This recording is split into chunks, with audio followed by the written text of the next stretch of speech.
पण त्रिनवतितमः सर्गः हा आपण आता बघणार आहोत.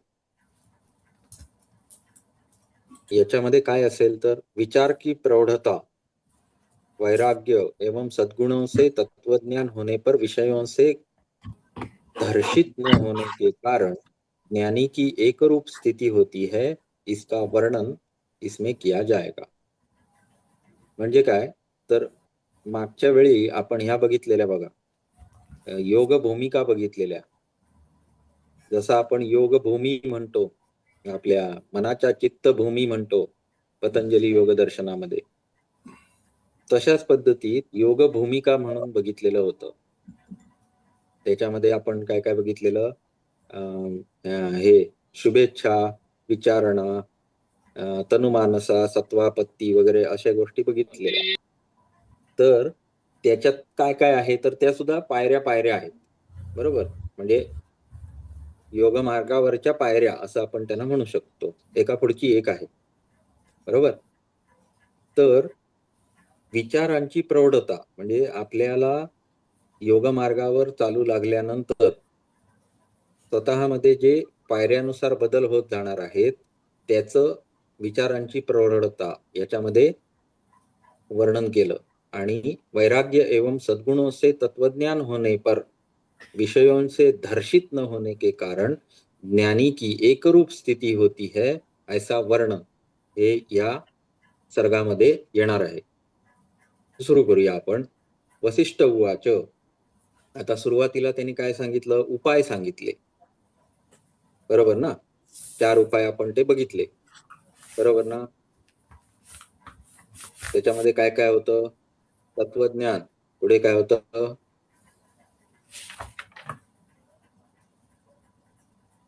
अध्यात्म विद्या, साधू संगती, वासना त्याग आणि प्राणस्पंद निरोध. प्राणस्पंद निरोध किंवा मनोनाश. एवढं सगळे लिहित जायचे, लक्षात घ्या मॅडम. तिथे 4 आणि अगोदर बघा ते 4 लिहिलेले आहेत ना, मनोनिग्रह, मनोनाश म्हणून लिहिलेलं आहे, हे सगळेच आहेत. एवढे सगळे लिहायचे लिहिताना.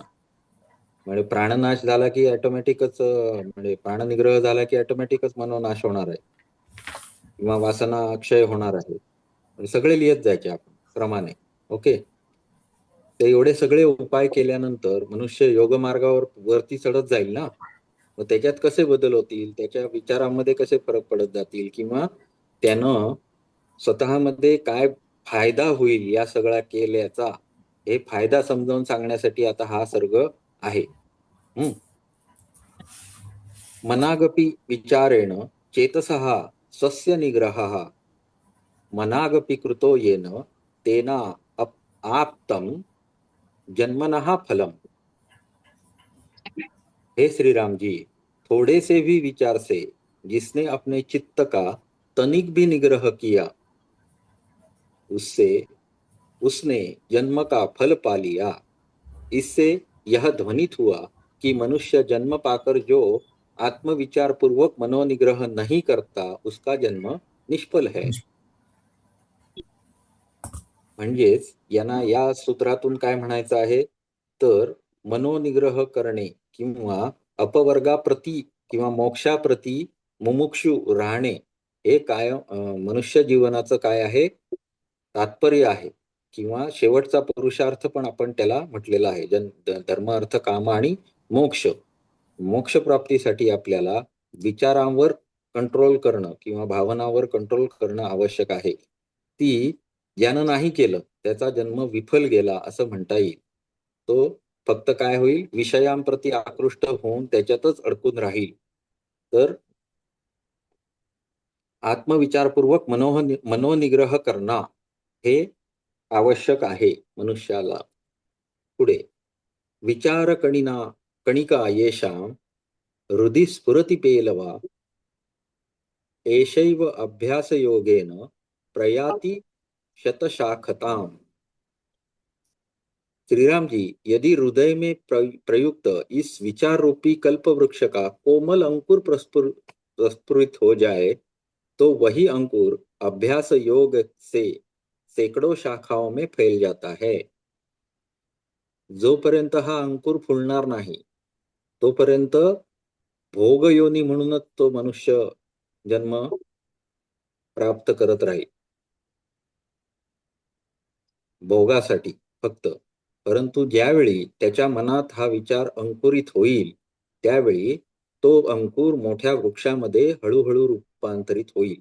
परंतु हा चित्त निग्रहाचा जो अंकुर आहे तो आधी अंकुरित झाला पाहिजे. किंचित प्रौढ विचारम तु नरम वैराग्यपूर्वकम संश्रयंती गुणाः शुद्धा सरहा पूर्णमिवांडजाः. जिसने वैराग्य पूर्वक कुछ प्रौढ़ विचार कर लिया, उस नर रत्न का तो पूर्वोक्त शम दम आदि शुद्ध गुण उस प्रकार आश्रयण करते हैं जिस प्रकार जल से परिपूर्ण सरोवर का पक्षी और मत्स्य आश्रयण करते हैं. आता ह्याचा संबंध ना तुम्हाला तिकडे जोडावा लागेल, कुठल्या आपल्या ज्या भूमिका सांगितलेल्या आहेत त्यांच्याशी. शुभेच्छा, पहिली इच्छा जागृत झाली पाहिजे. बरोबर आहे, जे पहिल्या सूत्रामध्ये सांगितलं. बरोबर आहे की एक थोडासा अंकुर जरी फुटला तरी त्या अंकुराची पुढे मग वृक्षात वाढ होणार आहे. तसं शुभेच्छा ही पहिली झाली पाहिजे. ठीक आहे. मग तो काय करायला लागेल, तर योग मार्गावर पाऊल ठेवेल. विचार हा, योग मार्गावर पाऊल ठेवेल. पाऊल ठेवल्यानंतर या ग्रंथानुसार त्याला काय आहे, तर त्याला काय दृढ भावना करायला पाहिजे आणि काय केलं पाहिजे, असं हा म्हणजे हा निग्रह केला पाहिजे. मनोनिग्रह किंवा विचारांचा निग्रह करणे हाच फायनल सगळ्याचाच विचार केला तर हे आहे. प्राणनिग्रह केला तरी मनोनिग्रह होणारच आहे. बरोबर. 2 मुळं सांगितली संसार रूपी वृक्षाची, वेलीची. त्यांना छाटण्यासाठी आपल्याला काय करायला लागेल, एक चित्तवृत्तींचा निरोध आणि दुसरा आहे ते म्हणजे प्राणनिरोध किंवा प्राणस्पंद निरोध. या 2 गोष्टी करायला लागतील. मग मनोनिग्रहाचा अर्थच काय आहे, तर वैराग्य. बरोबर. ज्याच्यामध्ये आपण 2 गोष्टी बघितल्या, एक म्हणजे विषयांपासून ह्याला प्रवृत्त करणे, कोणाला परावृत्त चित्ताला करणे. हा, परावृत्त करणे म्हणजे त्याला काय म्हटलेलं आहे, प्रत्याहार. आणि चित्तामध्ये उठणाऱ्या ज्या वासना आहेत लहरी वासना त्यांना बंद करणे, याला काय म्हटलेलं आहे, तर वैराग्य. बरोबर आहे. या पद्धतीनं तो पुढे गेला पाहिजे, म्हणजेच त्यानं अभ्यास केला पाहिजे. मग आता असा जो कोणी करेल वैराग्यपूर्वक प्रौढ विचार, म्हणजे त्याचेच मनातलीच त्याची अवस्था सांगतायत. जर तो प्रौढ झाला म्हणजेच त्यानं वरची भूमिकेपर्यंत पोहोचला, ज्याच्यामध्ये पहिल्यांदा सूक्ष्म विचार उत्पन्न झाला, त्या विचाराचं वृक्षात रूपांतर होण्यासाठी त्याला अभ्यास करावासा वाटला. अभ्यास करायला लागल्यानंतर तो या गोष्टींचा उपयोग करेल, मनोनिग्रह करेल किंवा वैराग्य उत्पन्न होईल त्याच्यामध्ये. मग अशा व्यक्तीमध्ये शम दम तितिक्षा वगैरे हे गुण उस प्रकार आश्रयण करते हैं जिस प्रकार जल से परिपूर्ण सरोवर का पक्षी और मत्स्य आश्रयण करते हैं. म्हणजे जसं एखाद्या सुंदर जलाशयामध्ये, एक मिनिट फोन आला.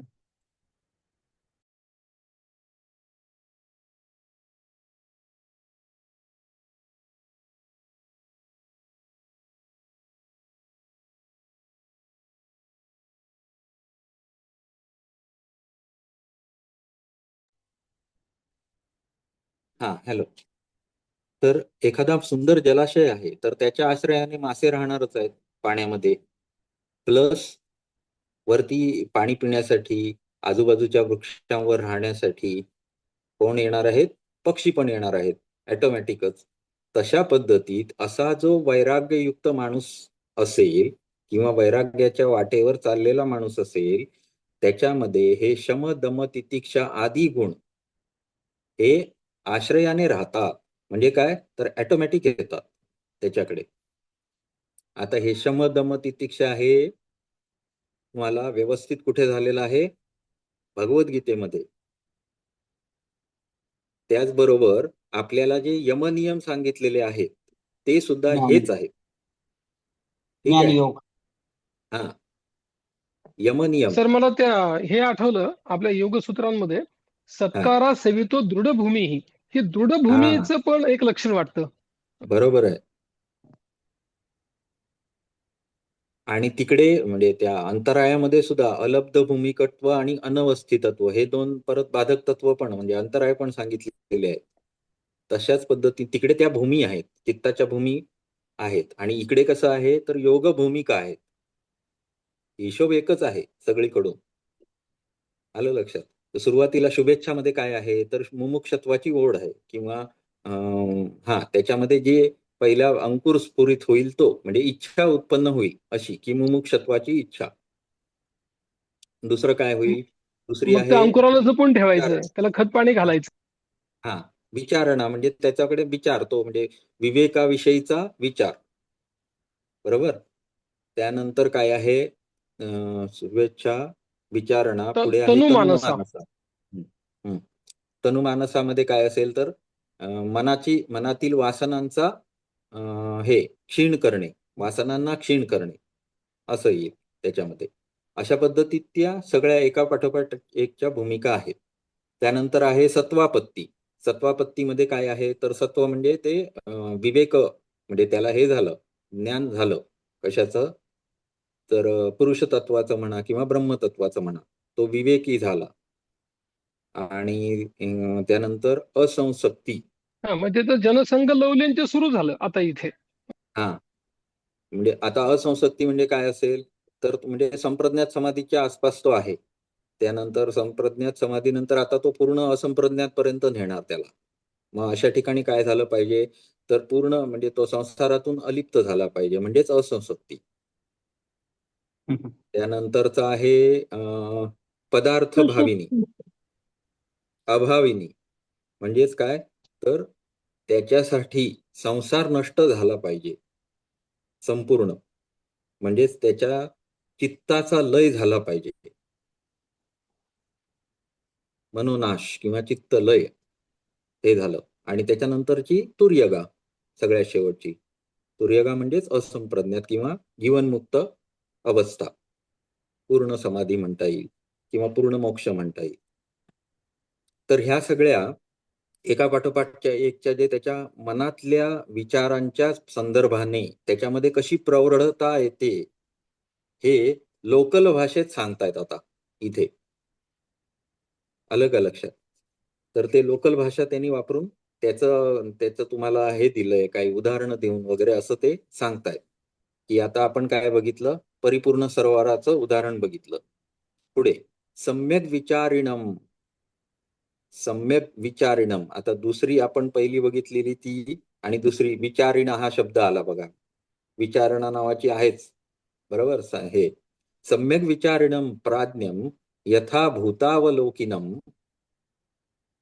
आसादयन्त्यपि स्फारा न अविद्या विभवा भृशम. भली प्रकार आत्मविचार से युक्त तथा स्वस्वरूप परब्रह्म का अवलोकन करना ही जिसका स्वभाव है, ऐसे मेधावी विद्वान को प्रचय और प्रकर्ष से विख्यात भी हिरण्यगर्भ पद आदि अविद्या कार्य रूप वैभव लुब्ध नहीं कर सकते. म्हणजेच याच्यामध्ये विचारांनी एवढी प्रभुता आलेली आहे की त्याच्या संपूर्ण वासना क्षीण झालेल्या आहेत. त्याला हिरण्यगर्भाचं पद जरी प्राप्त होणार असेल तरी सुद्धा तो त्याच्याकडे बघत नाही.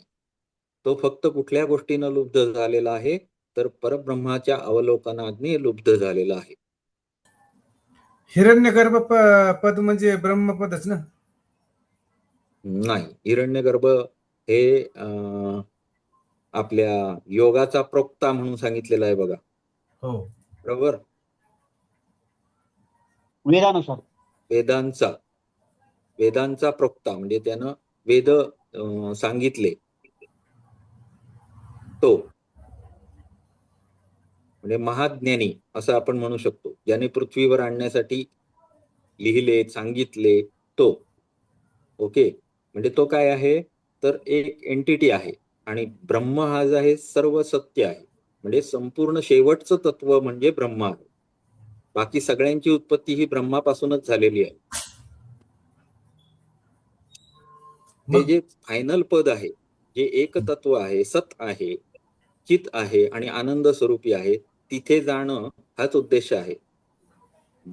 तुम्हाला जर सांगितलं की तुम्हाला हिरण्यगर्भाचं पद देतो, तरीही ते नाही म्हणून सांगेल असा जो योगी असेल, तो इथे कुठल्याही कशाला मोहाला बळी पडणार नाही. कुठल्याही सिद्धीमध्ये आल्या तरी त्यांना तो बळी पडणार नाही.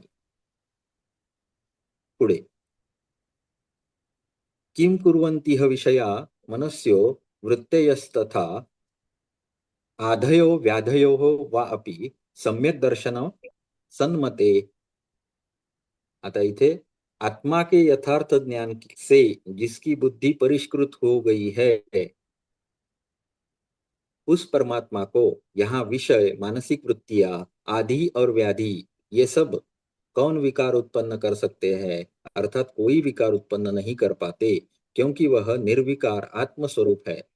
आता ज्याला आत्मस्वरूपाचं दर्शन झालं असा जो योग भूमिका म्हणजेच कोण, सत्वापत्तीवाला, बरोबर, ज्याला झालं असा जो असेल त्याला आदि व्याधी हा काही करत, म्हणजे त्याच्यामध्ये काही फरक पडत नाही. आदि बल प्रवृत्त, दैव बल प्रवृत्त हे आपण बघितले. हे म्हणजे दुःखाचा त्याला पूर्णपणे काय होतो, नाश होतो अशा माणसाचा. आणि वृत्तिया सुद्धा त्याला त्रास देत नाहीत. व भ्रमत पवनापुरास तडित पटल पाटलाहा पुष्करावर्त जलदा गृहीता बालमुष्टिभिः हिरण्यगर्भ आदि के वैभव वीतराग महात्मा को लुब्ध करने में समर्थ नहीं है, इसी विषय को अन्योक्ति में दृढ़ करते हैं. आणखी उदाहरण देतात. भला बताइए कि खूब चल रहे पवनों से व्याप्त तथा विद्युत समूह से श्वेत रक्त प्रलय काल का पुष्करावर्त नामक मेघ बालकों की मुष्टियों से कहीं निगृहित हुआ है.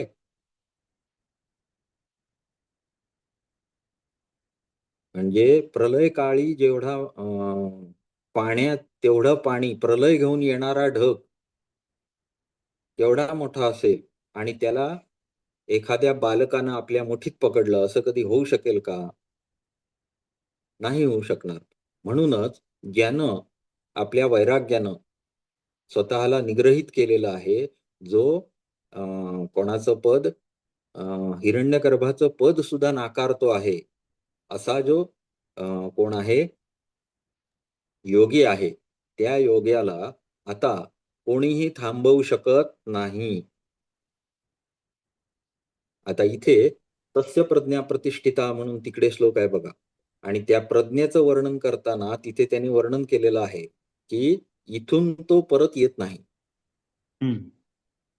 यानंतर तो परत संसारात कधीही येत नाही. ज्याची प्रज्ञा विकसित झाली, समाधी प्रज्ञा असं पण त्याला म्हटलेलं आहे पहिल्या श्लोकामध्ये, कुठे, पतंजली योगसूत्रामध्ये. तशी ही अवस्था आहे. या अवस्थेमध्ये तो आता परत येणार नाही. तो ब्रह्मपद प्राप्त करणारच याच्या पुढे, अशी त्याची अवस्था आहे.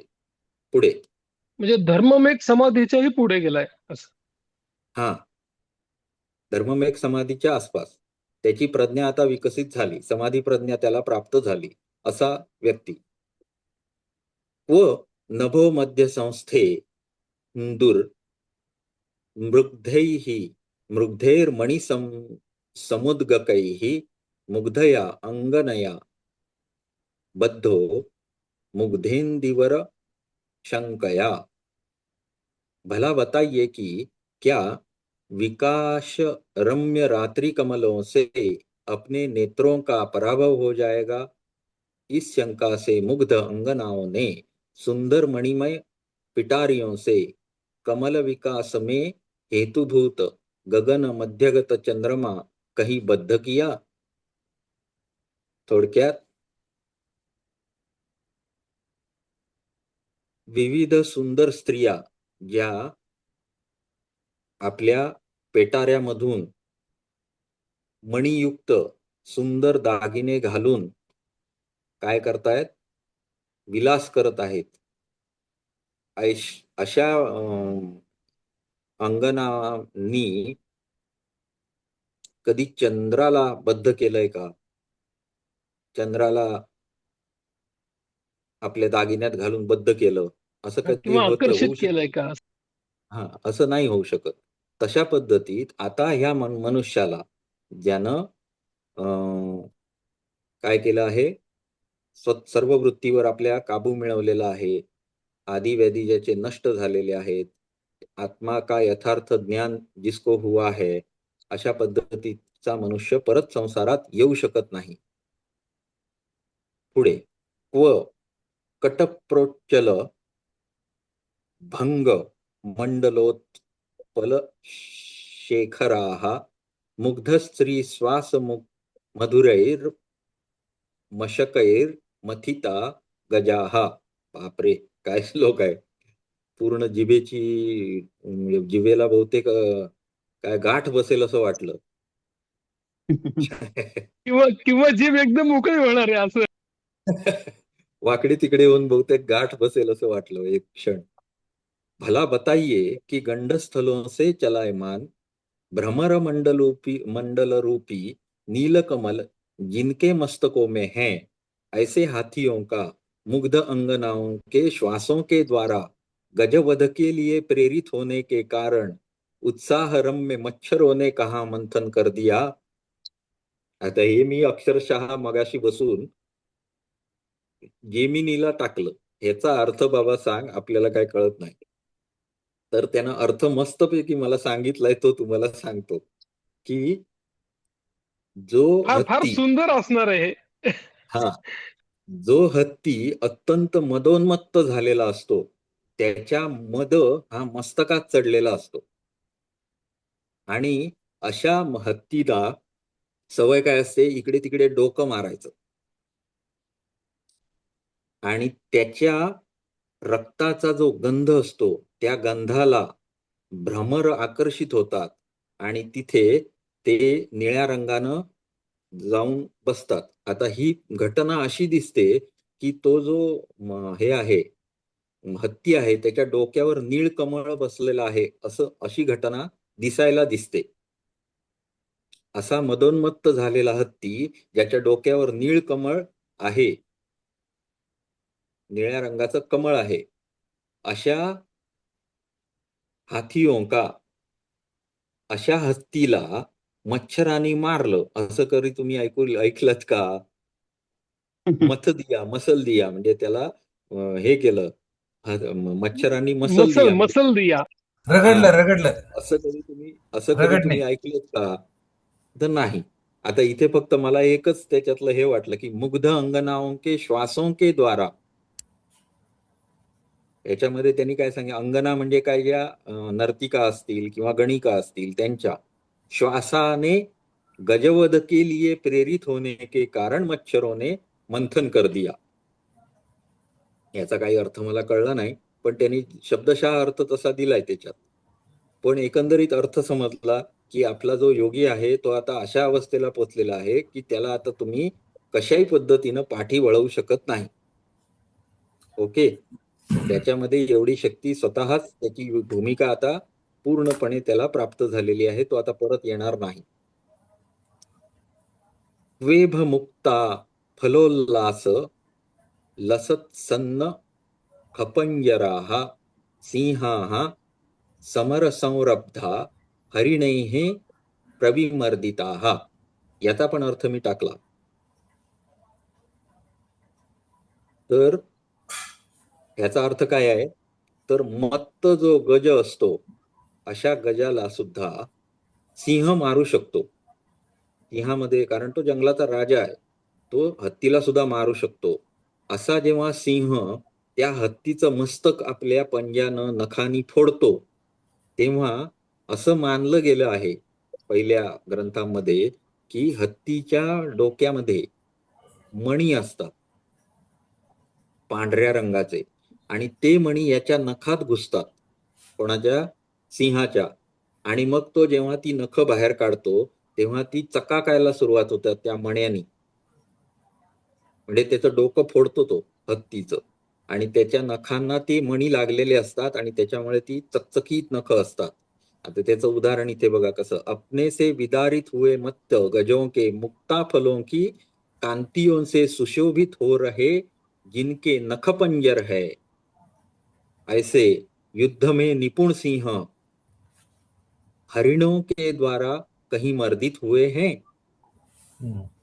असा हत्ती जो क्रुद्ध झालेला आहे, ज्यानं हत्तीला मारलेला आहे, असा सिंह ज्यानं हत्तीला मारलेला आहे, डरकाळी फोडतोय आणि प्रचंड नख त्याची बाहेर आलेली आहेत, त्याच्या पाठी एक हरण लागलं आणि त्या हरणानं त्याला ठेचून ठेचून मारलं. असं कधी तुम्ही बघितलंय का? असं कधीही होणार नाही.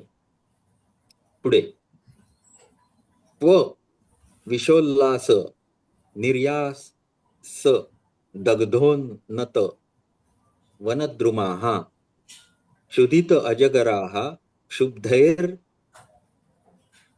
निगीर्णा बालवद उरैः. विष की अधिकता के कारण आपो आप निकलने वाले रस के सदृश स्वयं निकलने वाले बड़े बड़े विष बिंदुओं से अरण्य वृक्ष जिन्होंने दग्ध किए हैं, ऐसे क्षुधित अजगरों को कहीं क्षुद्र मेंढकों ने निगल लिया.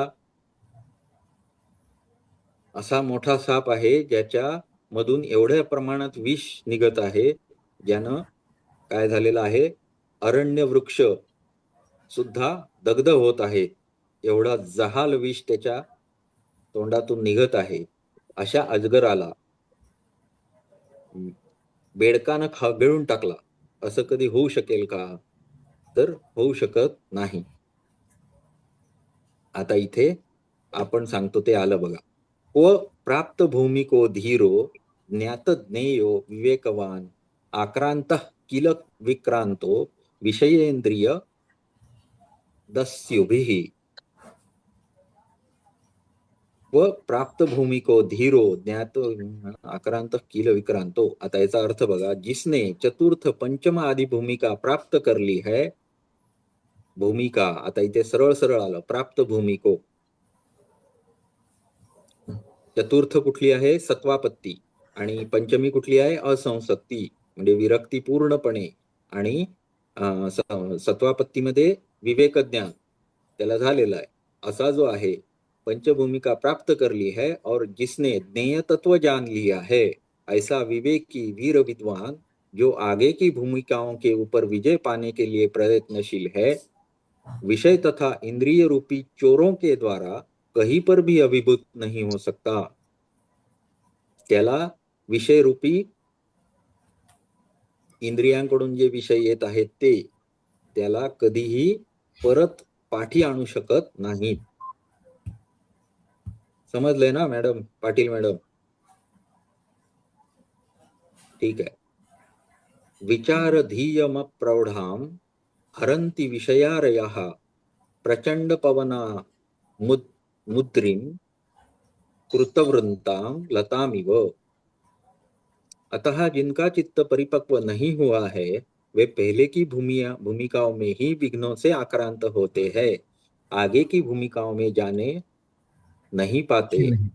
विषय रूपी शत्रु, बरोबर, अप्रौढ़ विचार बुद्धि का उस प्रकार अपहरण कर डालते हैं जिस प्रकार प्रचंड पवन छिन्न वृत्त का लता का अपहरण कर डालता है. म्हणजेच जो व्यक्ती भूमिकेमध्ये अग्रेसर झालेला नाही, असा फक्त शुभेच्छा आणि विचारणा मधला जर असेल, तर त्या व्यक्तीच्या बाबतीत काय होईल, तर तो त्याचं अपहरण होऊ शकेल. कशाने? तर विषयरूपी जी काही शत्रू आहे तो त्याचा नाश करू शकतो. तो परत पुन्हा एकदा विषयांकडे ओढला जाऊ शकतो. पुढे न विवेकलवम प्रौढम भंगम शक्ता दुराशयः कल्पक्षोभ महाधीरम शैलम मंदानिला इव. जिस प्रकार अवांत कल्पों के क्षोभों में महान धीर होकर रहने वाले मेरू आदि पर्वतों का उच्चाटन करने में मंद पवन समर्थ नहीं होते, उस प्रकार प्रौढ़ता प्राप्त विवेक के लवमात्र का भी विनाश करने में दुष्ट राग आदि वृत्तियां समर्थ नहीं होती।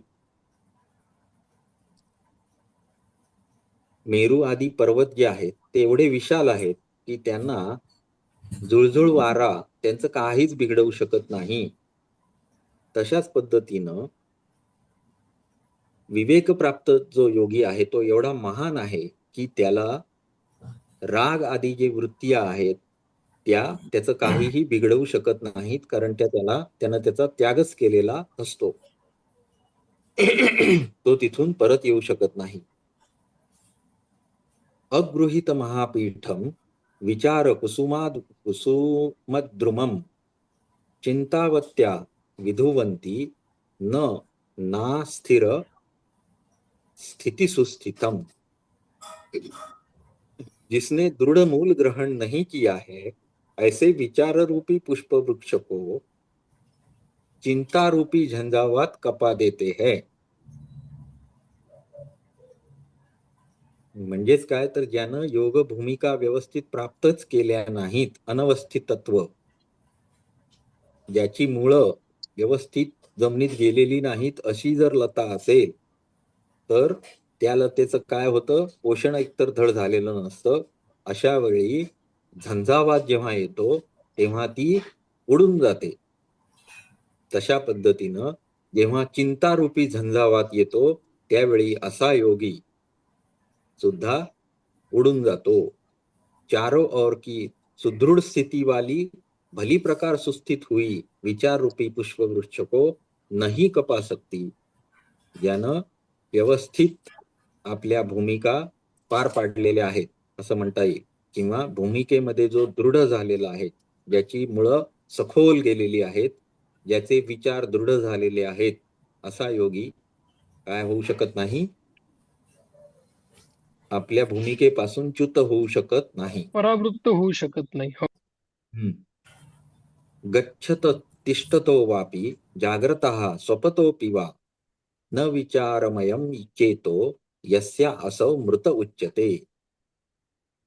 अतः एव विचार के विच्छेद काल में प्रमाद से राग आदि रूप मृत्यु से यह आक्रांत होता है, इस आशय में कहते हैं जिस पुरुष का अंतःकरण जाते बैठते जागते या सोते इन सभी अवस्थाओं में आत्मविचार से ओतप्रोत नहीं रहता, तब वह मृत कहा जाता है.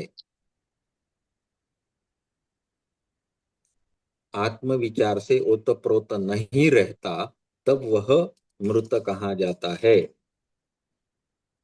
म्हणजे तो आता त्याच्या भूमिकेसाठी सतत जागा असला पाहिजे. उठता, बसता, असला चालता, पाहिजे काम जेव्हा करता. जेव्हा हा, आणि ह्याचं मागच्या ह्या 92व्या प्रकरणामध्ये हे व्यवस्थित त्यांनी सांगितलेलं आहे एका श्लोकामध्ये, की उठता बसता निसता सगळ्या परिस्थितीमध्ये तुमच्या मनामध्ये सतत ब्रह्म हे एकमेव तत्व, त्याचाच विचार असला पाहिजे.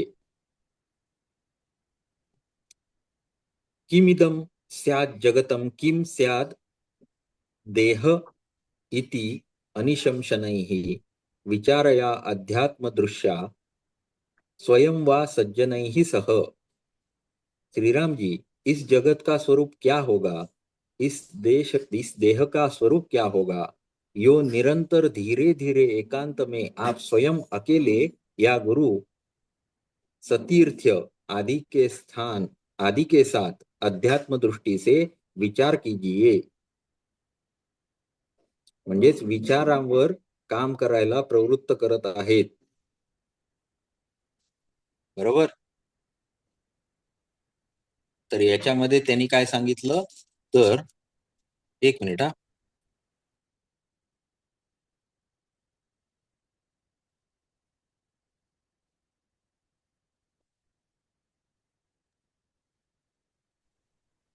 हा, तर आप क्या करो त्याचा उपदेश देत आहेत की हळूहळू एकांतात जेव्हा तुम्ही स्वतःबाबत विचार करत आहात तेव्हा तुम्ही हा विचार करा की या जगाचं स्वरूप काय आहे, या देहाचं स्वरूप काय आहे. आणि तसंच तुम्ही नेहमी हाच विचार तुमच्या बरोबर ठेवा जो तुम्ही गुरु बरोबर शेअर करू शकता, गुरुला विचारू शकता. सतीर्थ म्हणजे तीर्थासहित असेल असं मी तीर्थ आदि के साथ अध्यात्म दृष्टी से विचार कीजिए. अध्यात्म दृष्टीनं या गोष्टीचा विचार करा असं त्यांनी त्याला उपदेश दिला. अंधकार म्हणजे वेगवेगळ्या कारणांनी पुन्हा पुन्हा त्याच भावनेमध्ये राहा की त्याच तुम्ही भावनेमध्ये त्याच्यापासून राहा. परावृत्त नाही व्हायला पाहिजे असं म्हणून. हा असं उठते बैठते जागते सोते नेहमी. अंधकार हरेण आशु विचारेण परमपदम दृश्यते विमलम वस्तु प्रदीपेनेव भास्वता. प्रमाद रूपी अंधकार का अपहरण करने वाले आत्मविचार से, प्रमाद रूपी अंधकार का अपहरण करने वाले आत्मविचार से तात्काल ही सर्वातिशायी निर्मल ब्रह्मपद उस प्रकार दिखाई पड़ता है जिस प्रकार प्रकाशमान दीपक से घटादी वस्तू दिखाई पड़ती है. जेव्हा आपण एखादी गोष्ट शोधायला घट कुठे ठेवलाय, कोपऱ्यात ठेवलाय, मग तो कोपऱ्यात जेव्हा तुम्ही दिवा घेऊन जाल तेव्हा तो तुम्हाला दिसेल. तसं आपण प्रमाद रूपी अंधकाराला जर नष्ट करायचं असेल तर सर्व आत्मविचार हाच तुम्हाला प्रदीपपथ दीपक म्हणून काम करेल. हा जो आत्मविचार आहे तो आत्मविचारच काय करेल, सुरुवातीला अंकुर बनून उगवेल, त्याच्यानंतर त्याचं मोठ्या वृक्षात रूपांतर होईल आणि तुमच्या भूमिका एक एक वाढत जातील. जेव्हा तुम्हाला ते पद प्राप्त होईल तेव्हा तो पूर्ण प्रकाश रूपी झालेला असेल. म्हणजे सर ही जी संकल्पना सांगितली की अत्तदीप भव, मग ही त्याच्या संबंधीच आहे ना? हो हो हो. ज्ञानेन सर्व दुःखानां विनाश उपजायते कृतालोक विलासेन तमसामिव भानुना. आत्मस्वरूप के विज्ञान से समस्त दुखों का विनाश उस प्रकार होता है जिस प्रकार आलोक के द्वारा मनोरंजन करने वाले सूर्य से तमोभाग का विनाश हो जाता है.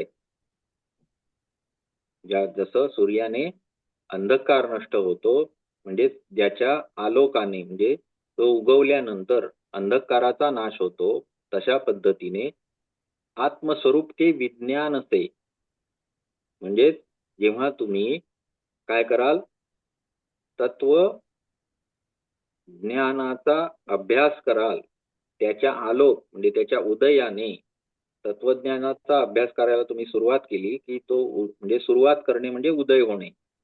तत्वज्ञानाचा तुमच्यामध्ये उदय होणे, या उदयानेच फक्त काय होईल, समस्त दुःखों का नाश हो जाएगा. पुढे ज्ञाने प्रकटताम याते ज्ञेयम स्वयमुदेत्यलम त्यलम रवावभ्युदिते भूमावालोक इव निर्मला. जब ज्ञान अपनी प्रकाश रूपता प्राप्त कर लेता है तब ज्ञेय ब्रह्म का पूर्ण रूप से उदय उस प्रकार स्वतः हो जाता है जिस प्रकार सूर्य का अभ्युदय होने पर भूभाग पर विमल प्रकाश का उदय स्वतः हो जाता है. सूर्य उगवला की त्याच्या किरणांनी स्वतः प्रकाश पृथ्वीवर अवतरित होतो. तशाच पद्धतीनं जेव्हा ज्ञान उदय झाल्यानंतर त्याच्या प्रकाशाने काय होतं, ब्रह्माचं पूर्ण रूपाने मनामध्ये किंवा आपल्यामध्ये पूर्णोदय होतो. म्हणजे ज्ञान महत्वाचं आहे. ज्ञानाचा प्रकाश हा ब्रह्माचं काय करू शकतो, उदय करू शकतो किंवा पदाची माहिती तुम्हाला देऊ शकतो. येन शास्त्र विचारेण ब्रह्मतत्वं प्रबुध्यते तद्भानम उच्यते ज्ञेयाद भिन्नमिव संस्थितम. आता या ज्ञानाचं स्वरूप जी शास्त्र संबंधी विचार विचार से ब्रह्म स्वरूप अवगत हो जाता है वही शास्त्रीय भाषा में ज्ञान कहा जाता है. ज्या शास्त्रामध्ये ब्रह्माच्या स्वरूपाचं वर्णन केलेलं असेल असं शास्त्र काय आहे? ज्ञान देणारं शास्त्र आहे असं आपण म्हणू शकतो. ज्ञेय म्हणजे जे आपल्याला जाणून घ्यायचं आहे ते ब्रह्म का आकार रूप और भेद का बाध रूप होने के कारण ज्ञेय ब्रह्म से वह अभिन्न ही बनकर दृढ़ प्रतिष्ठित रहता है. आता हे जे ज्ञान आहे हे ज्ञान कसं असतं तर ब्रह्मरूपच असतं. ज्ञानाचं स्वरूपच ब्रह्मस्वरूपच मानलं गेलेलं आहे. त्यामुळे त्याच्यामध्ये अभेदताच होते. जेव्हा तुम्हाला ज्ञान अतिशय होईल तेव्हा तुम्हाला ब्रह्माचं ज्ञान होईल. ठीक आहे. ज्ञेय ब्रह्म का आकाश रूप और भेद का बाध रूप होने के कारण ज्ञेय ब्रह्म से वह अभिन्न ही बनकर दृढ़ प्रतिष्ठित रहता है.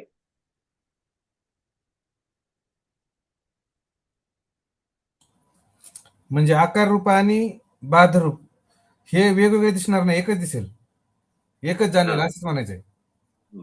जसं त्यांनी काय सांगितलं मागासच्या पहिल्या श्लोकामध्ये की जेव्हा तुमच्याकडे ज्ञानाचा उदय होईल ब्रह्माविषयी सम्यक ज्ञान प्राप्त पहिल्या होईल. श्लोकात आहे बघा, अपनी प्रकाशता प्राप्त कर लेता है, ज्ञान अपनी प्रकाशता प्राप्त कर लेता है, तब क्या होता है?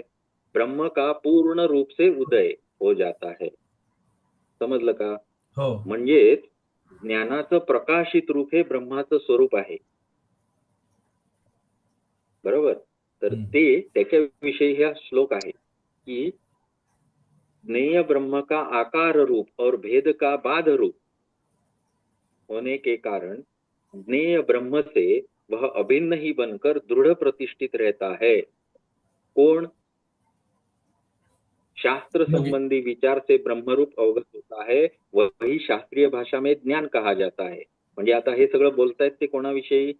ज्ञानाविषयी. शास्त्रीय जे ज्ञान आहे त्याच्याविषयीच. तर ते प्रकाशित करणे हे आपलं काम आहे. म्हणजेच काय? तत्वज्ञानाचा अभ्यास करणं आवश्यक आहे. हा. त्यानं ते म्हणजे ते सांगतात प्रकाशित ना होईल. की गुरुनी साधन म्हणजे गुरुनी साधन दिलं पण ते साधकाला विकसित करावं लागेल असं. हा, विकसित करावं लागेल. याचा प्रकाश रूपच ब्रह्मरूप तुम्हाला प्राप्त करून देईल. पुढे विचारोत्थात्म विज्ञानम ज्ञानमंगम विदुर्बुधाः ज्ञेयं तस्या अंतरेवा अस्ति माधुर्यम पयसो यथा. हे भद्र, पंडित लोग आत्मविचार से उत्पन्न आत्मविज्ञान को ही ज्ञान कहते हैं. आत्मविचाराने उत्पन्न झालेलं आत्मविज्ञान त्याला ज्ञान असे म्हणतात. उसी ज्ञान के अंदर ज्ञेय, उसी ज्ञान के अंदर ज्ञेय म्हणजे जे जाणून घेण्यासाठी आपण प्रेरित झालेलो आहोत ते ज्ञानाच्या आतच असते. उस प्रकार प्रच्छन्न रहता है जिस प्रकार दूध के अंदर माधुर्य प्रच्छन्न रहता है. दुधामध्ये जसं माधुर्य आहे तसं ज्ञानामध्ये ज्ञेय अस्तित्वातच असतं. पुढे सम्यक ज्ञान समालोकः पुमान् ज्ञेयमयः स्वयं भवति अपि तमैरेयः तदा मदमयो यथा. जैसे मैरेय म्हणजे मदिरा विशेष, पी लेने वाला पुरुष सदा मद प्रचुर रहता है. जेव्हा एखादा दारुडा असतो तो दारू पिल्यानंतर नशेत काय असतो. होतो? हा, नशेतच राहतो. वैसे ही सम्यक ज्ञान रूपी सुंदर आलोक ते जेव्हा सम्यक ज्ञान होतं त्यावेळी त्याच्या उदय झाल्यानंतर प्रकाश, ज्ञानाचा प्रकाश उत्पन्न होतो. युक्त पुरुष असा युक्त झालेला पुरुष स्वयं अनुभूयमान ब्रह्मानंद से प्रचुर रहता है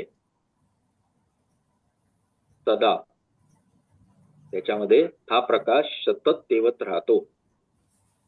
समम स्वरूपम अमलम ज्ञेयम ब्रह्म परम विदुः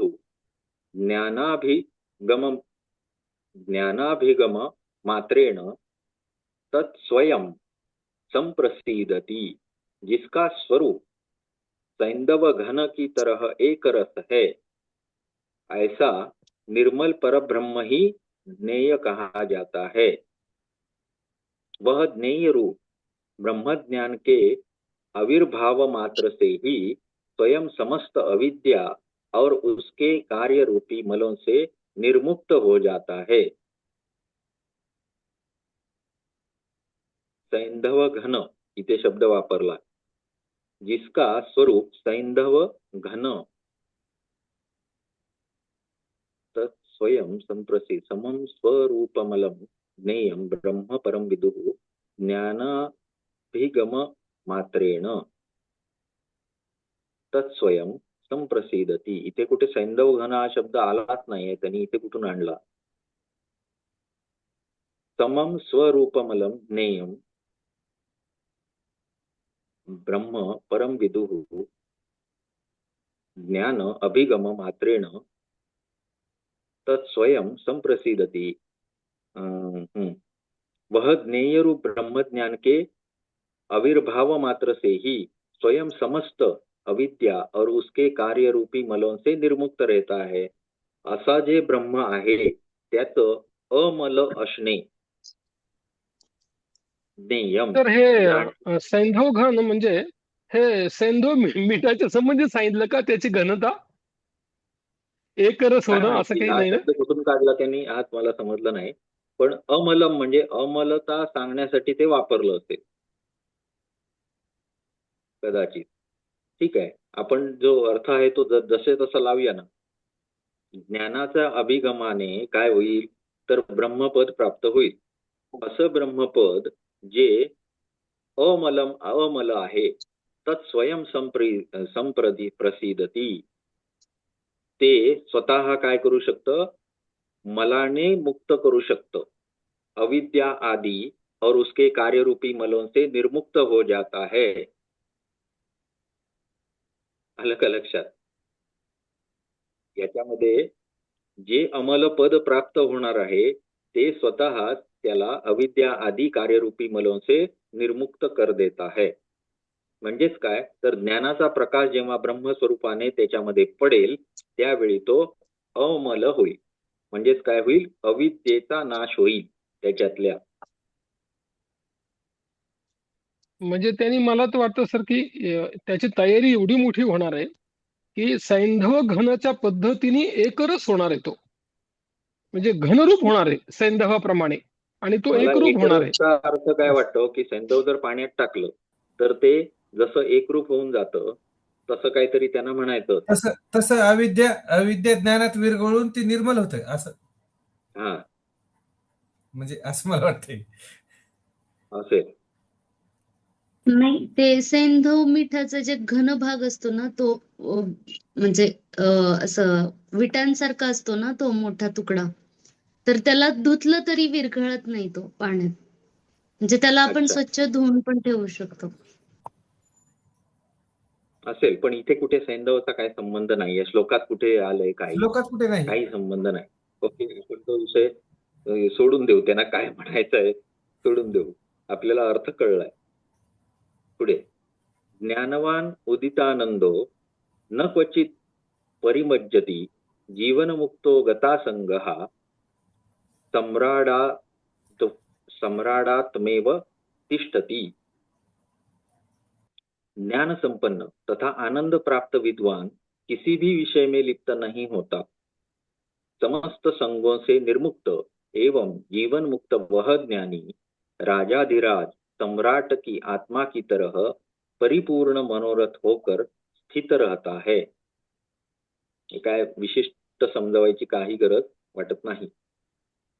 मराठीत करण्याची काय गरज वाटत नाही. ज्ञानवान हृद्य शब्देषु वीणा वंशरवादिषु कामिन्याः कान्तगीतेषु संभोगमलिनेषु च वसंत मदमत्तानां षट्पदानां स्वनेषु च प्रावृट प्रसर पुष्पेषु जलदस्तनितेषु च उत्ताण्डव शिखण्डेषु केकाकल रवेषु च रणिताम्भोदखण्डेषु सारस वणितेषु च कर्तर्यादिकरांतेषु. हे सगळं कसं आहे सांगा. हे सगळं आता आर्टचा विषय चालू झालेला आहे.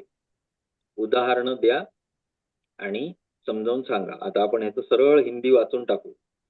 वीणा वंशी की मधुर ध्वनी आदि मनोहर शब्दों में. ओके. वीणा बंशी म्हणजे बासुरी, वीणा यांचं जे मधुर हे असतो, ध्वनी असतो.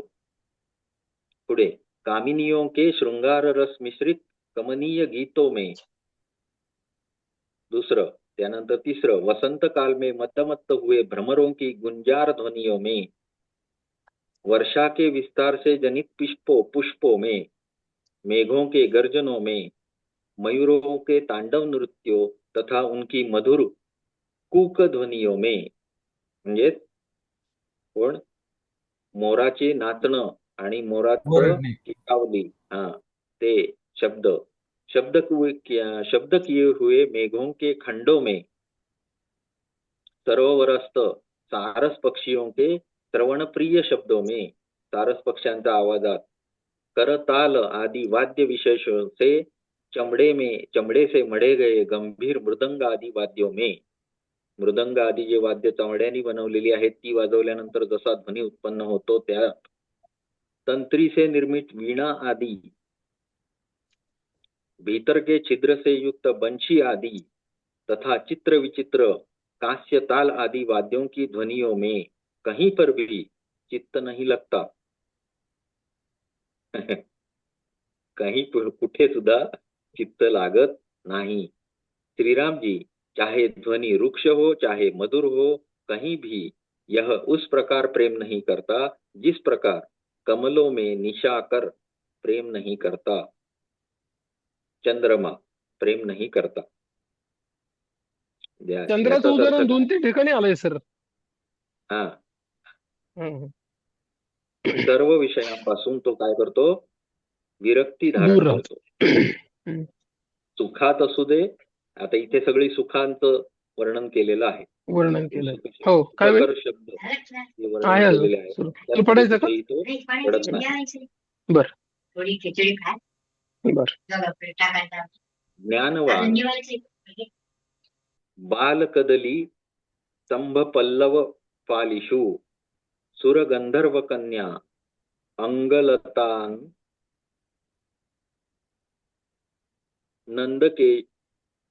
नंदकेलिषु केषु क्वचि न बध्नाति स्वायत्तेषु अपि तक्तधिः. राम स्पर्शरतिं धीरो हंसो मरुमहीष्विव. भद्र आसक्ति वर्जित ज्ञानी पुरुष कोमल कदली के स्तंभों की पल्लव पंक्तियों से युक्त.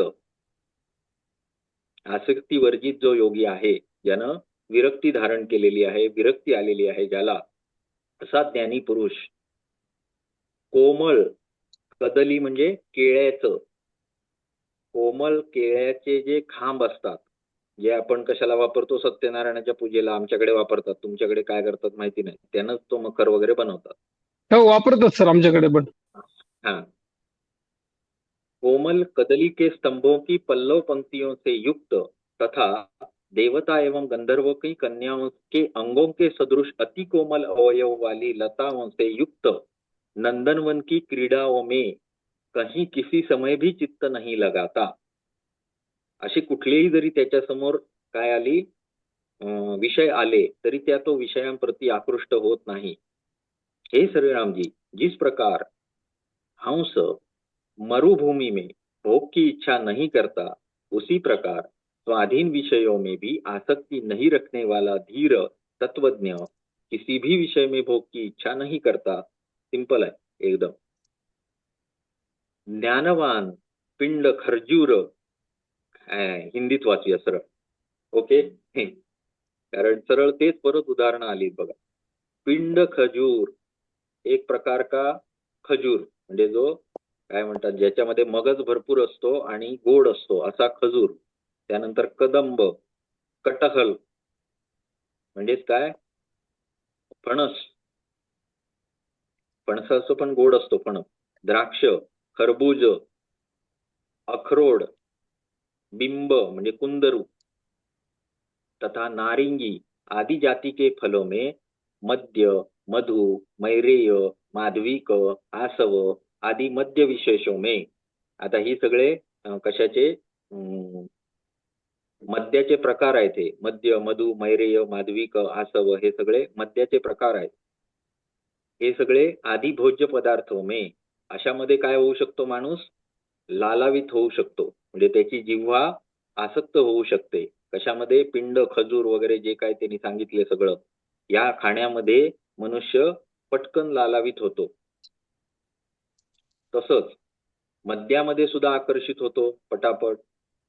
पुढे लेय, पेय आदि विलासपूर्ण चित्र विचित्र 6 प्रकार के रसों में. मधुर, आम्ल, लवण, कटु, तिक्त, कषाय या 6ही रसामध्ये.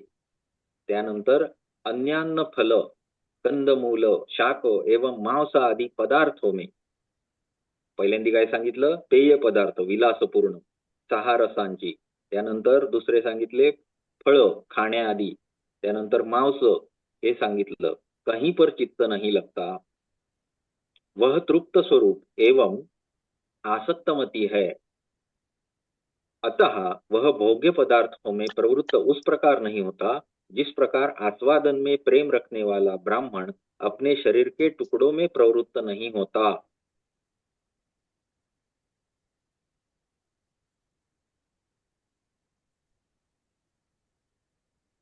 हा मनुष्य वैराग्य पूर्ण झालेला आहे अशा पद्धतीत त्यांना सांगायचं आहे.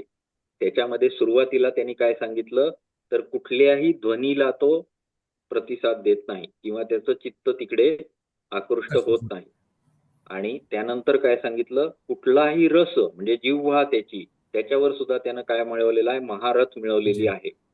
जिव्हाचा कुठलाही रस त्याला प्रलोभन म्हणून होऊ शकत नाही. तो त्याकडे आकृष्ट होत नाही. पुढे यमराज, चंद्र, पंचज्ञानेंद्रियाचे विषय सांगितलेत पूर्ण हे उदाहरणामध्ये त्यांनी. एका ज्ञानेंद्रियाचे इंद्र, सूर्य, रुद्र, वायु के स्थानों में मेरु, मंदराचल, कैलाश, सह्याद्री तथा दुर्धर पर्वत के कौशेय सदृश मृदु एवं चिक्कन पल्लव समूहों से युक्त शिखरों में, चंद्रबिंब की कला आदि में, दिव्य शरीर संपत्ति से क्रियामान क्रीड़ाओं से युक्त कल्प वृक्षों के निकुंजों में, रत्न युक्त सूर्ण भित्ति से निर्मित मोती और मणि प्रचुर सुंदर घरों में, तिलोत्तमा, उर्वशी, रंभा, मेनका आदि अंगलताओं में कहीं पर भी आसक्तमती होने के कारण दृष्टिपथ नहीं रहता, नहीं चाहता. वह परिपूर्ण, अमानी, मौनी एवं शत्रुओं के विषय में अचल है, यानी द्वेष से कंपित नहीं होता. आता इथे त्यांनी सगळी सुंदर दृश्य सांगितली.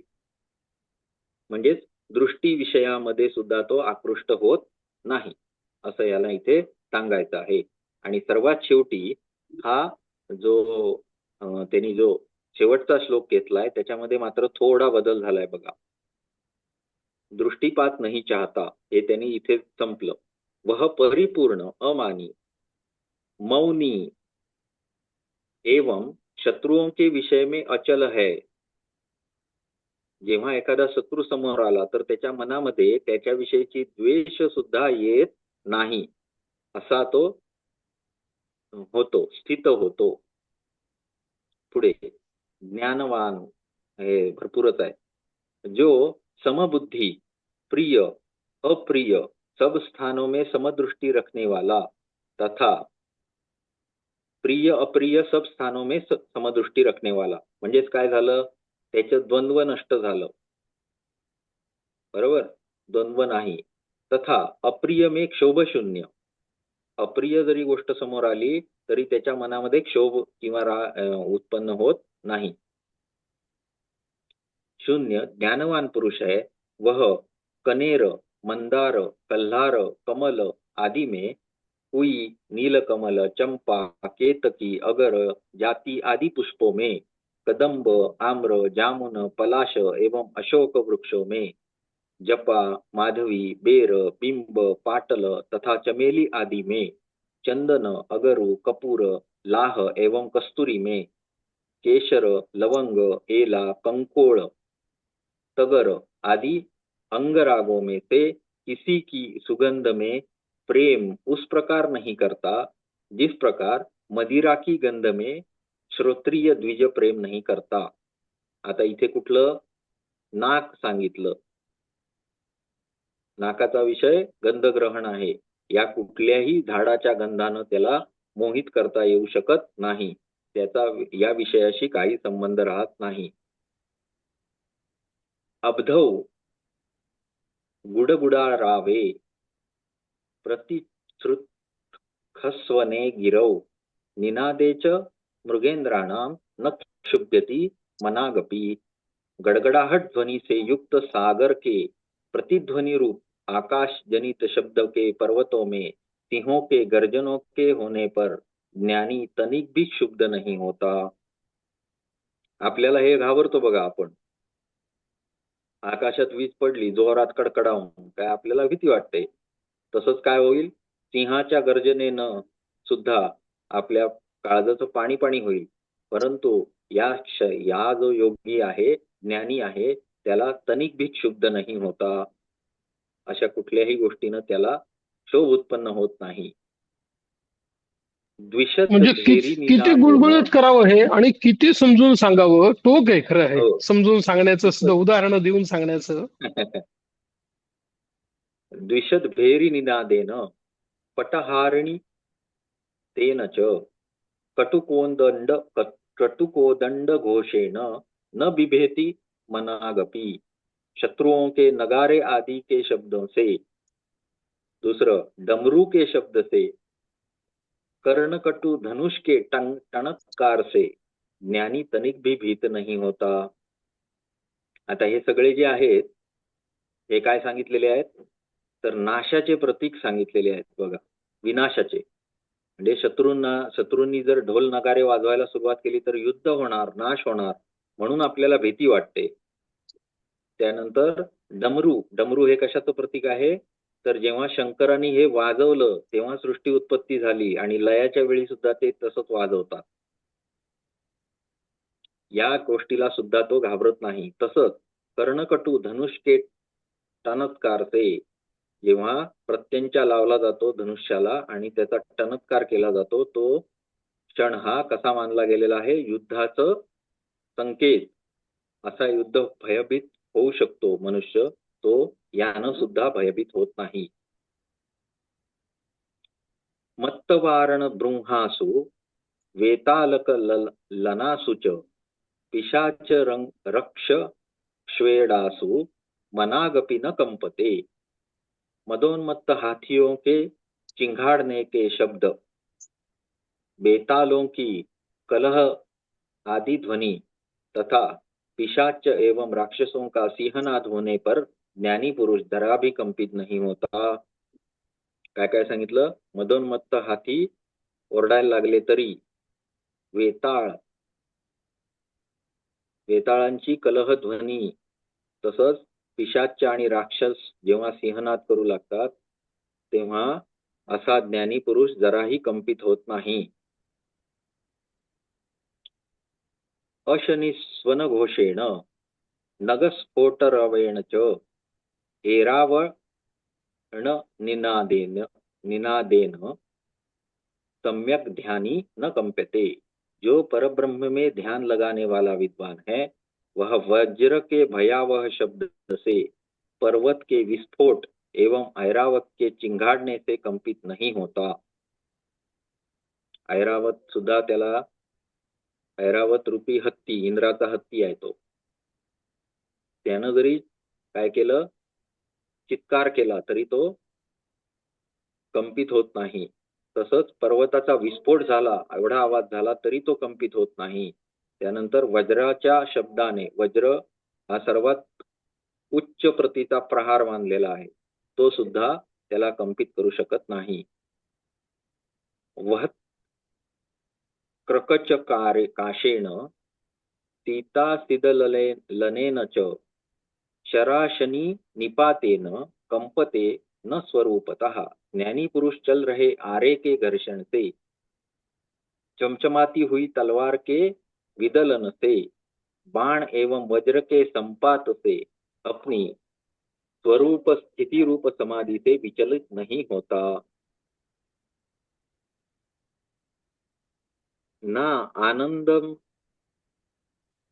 एत्युपवने न खेदम उपगच्छति, न खेदमेति मरुषु नानंद उपगच्छति. ज्ञानी पुरुष वाटिका में न आनंद प्राप्त करता है और न तो खेद. त्याला जर कुठल्या बागेत फिरायला सांगितलं तर त्याला आनंद पण होत नाही आणि दुःख पण होत नाही. आणि एवं मरुभूमी में न खेद प्राप्त करता है और न तो आनंद. आणि मरुभूमी म्हणजे ह्याची युद्धभूमी, जेव्हा युद्ध होतं तेव्हा जे काय उरतं ते मरुभूमी. प्रेत पडलेली आहेत सगळीकडे, मेलेले सैनिक पडलेले आहेत, अशी मरुभूमी. त्याच्यामध्ये त्याला नेला तर त्याला खेद सुद्धा होत नाही आणि आनंद सुद्धा होत नाही. ठीक आहे, आपण आज इथे थांबूया. आपण आहोत 49व्या श्लोकावर. पुढचा क्लास खरा नाही आहे, पण माझ्याकडे काय झालं, मी पेशंट बोलावले, ते 9 वाजता ये म्हटल्यावर ते आले बिचारे. आता त्यांना मी नाही म्हणू शकत नाही, अशी अवस्था आहे. त्यामुळे थांबूया. हरिओम. हरिओम.